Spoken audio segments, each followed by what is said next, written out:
I just woke up from a fat nap, so I'll try to put some emphasis on my tone, but no promises. Welcome to me just talking about a game that I love. I must say, Trails to Azure is one of the best RPGs I've played in a while, easily top 3. A big reason for that is the story. I never would have thought I'd find a game that is better narrative-wise than original Xenoblade 1.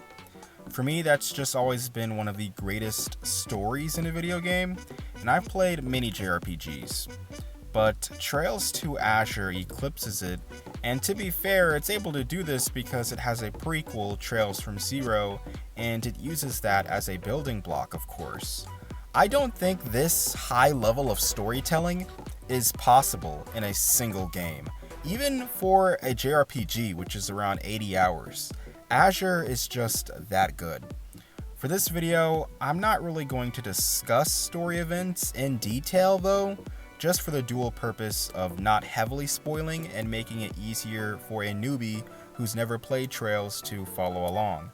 Azure also just has some of the craziest plot twists I've seen in media, and so I'm trying to respect that. But no matter who you are, hopefully you'll enjoy this video. If at any point you feel like you need to come back to this video after you've beaten Trails to Azure, please do, because while I'm keeping story events vague, I will be talking about characters and their developments throughout Azure, the general theme of the game, and the combat system. The last time I talked about the Legend of Heroes Trails series, I mentioned that Trails is the greatest franchise I've experienced so far because of its vast, interconnecting plot and stellar combat systems. Of course, I've recently beat Trails to Azure, and playing Azure has made me realize how well characters are written in Trails. So that will be my first topic of discussion. We might as well start with Sigmund the Scarlet Ogre, because I love this dude. So Sigmund is a part of the Red Constellation, which is essentially a group of mercenaries. He is their leader throughout Trails to Azure. Sigmund is that guy. He's powerful. In the words of Leanne, there are certain people who transcend the limits of mankind. The Scarlet Ogre is one of them. To put it in perspective, there was one boss fight in Azure where your objective is to survive 5 minutes against this freak. Bro is assembled alternatively. Sigmund and the Red Constellation have such a wonderful execution in the plot of Azure. One moment they seem to be doing good by helping Crossbell City eliminate terrorist threats.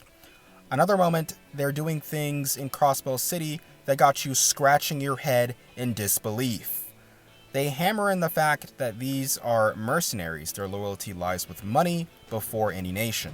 Sigmund himself is interesting though, because throughout all of Azure, bro is not trying to lead the Red Constellation.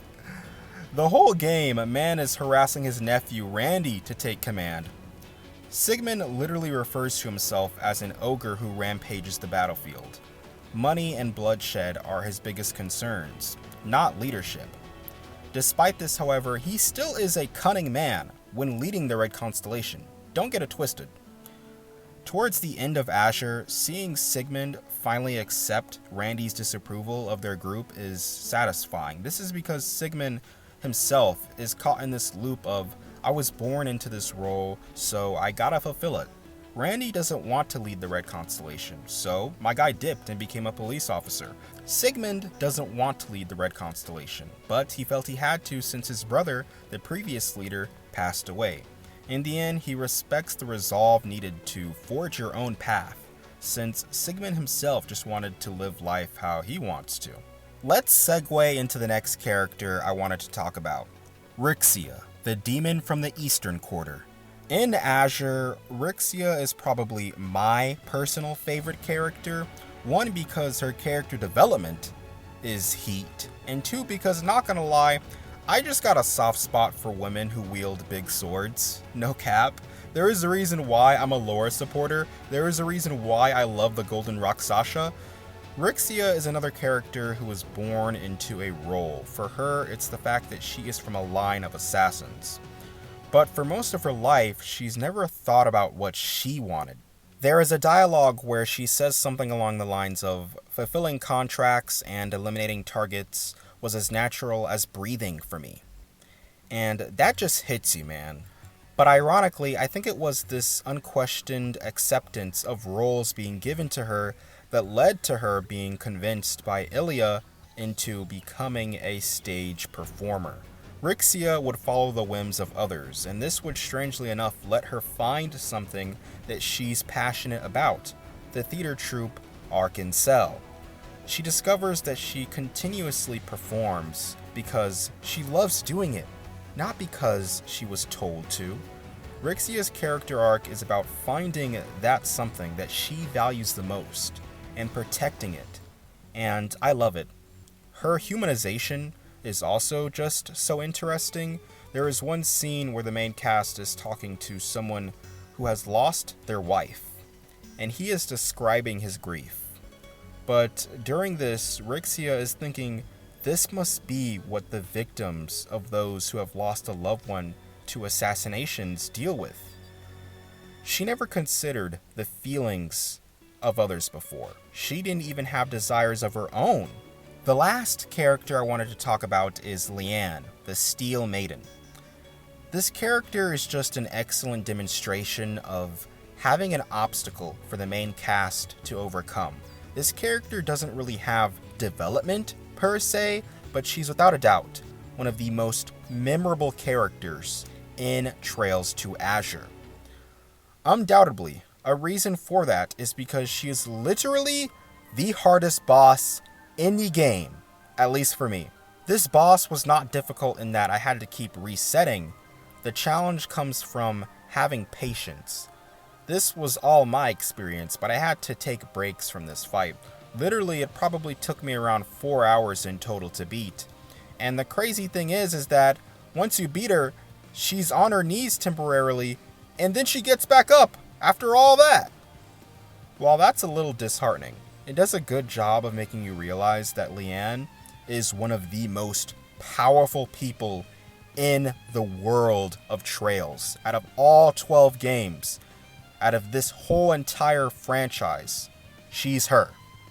And since they go through such lengths to hype her up, I don't mind the win the battle, lose the cutscene trope in this instance.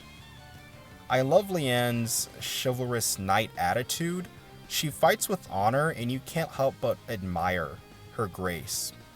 When Leanne hits you with that line, "I'm fighting to stop you from facing opponents way beyond your capabilities," this request comes from your own friend's behest.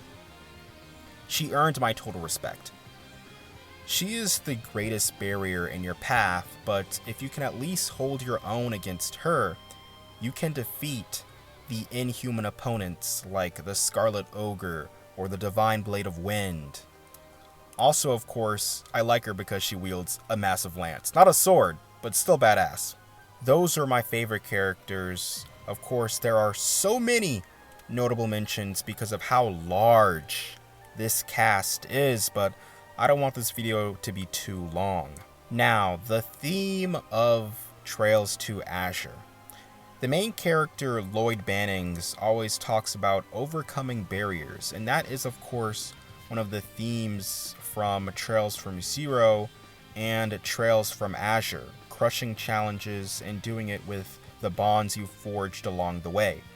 But in Azure, another theme is respecting the effort it took to overcome a barrier, and that just sticks with me.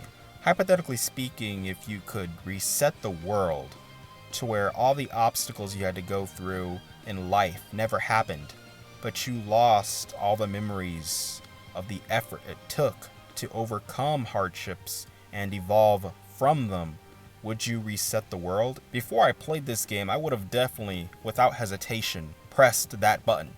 But do I really want that perseverance that I went through to be in vain? It all just depends on your ideals and your outlook of the world. And so I really love the theme of Azure, and that's just one of its many themes. Let's quickly discuss gameplay. If 80% of what makes this game a masterpiece is the story/characters, the other 20% is the gameplay. Combat-wise, this is much better from Trails from Zero. One, because Master and Subquartz are here, and I love that mechanic from the Cold Steel games. They just give you more options in combat. But I think the big thing is Burst Mode, which was introduced in Azure. It's very satisfying. Once your burst gauge is full, you can dive into Burst Mode, and you will be able to attack for several turns while the enemy is unable to act. If you've played Xenoblade 3, they're kinda similar to chain attacks. Temporarily, you get to bully your opponent and be like, "Fight back, dude, fight back." Oh, that's right, you can't.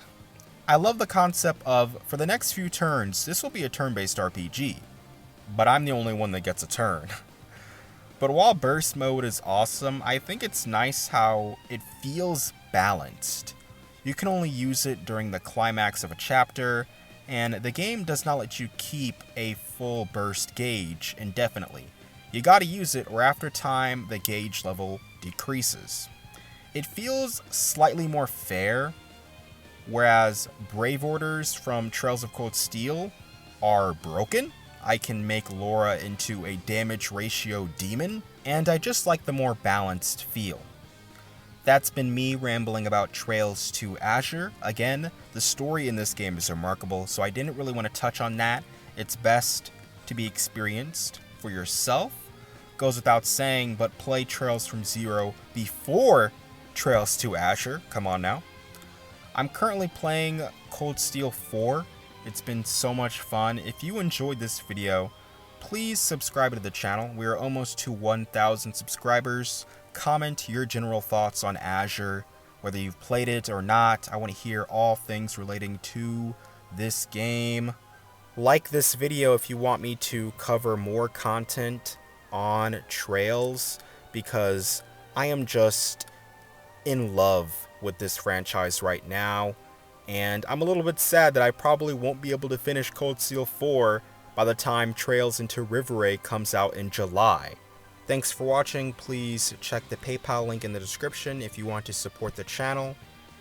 And I'll catch you in the next video.